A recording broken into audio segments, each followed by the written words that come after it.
Excel uses the standard math rules of operator order in formulas. I find the following mnemonic helpful in remembering these. Please excuse my dear Aunt Sally. Parentheses first, innermost if nested, exponents, multiplication and division, left to right, and lastly, addition and subtraction, left to right. Calculations in parentheses are evaluated first, inner to outer if they're nested.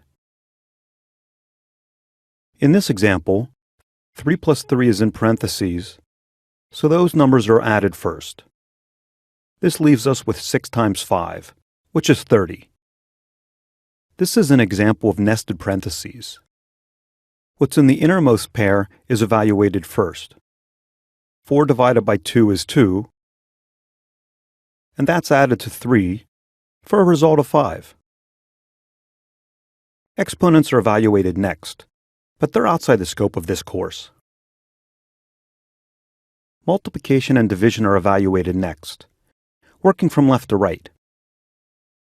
In this example, going from left to right, 30 divided by 5 is 6, and 6 times 3 is 18.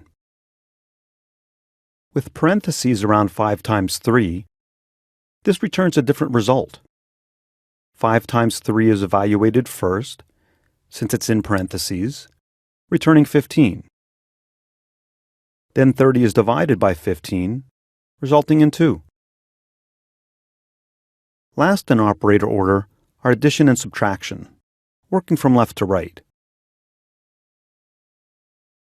In this example, working from left to right, 5 plus 3 is 8, and 8 minus 6 is 2. Up next, more complex formulas.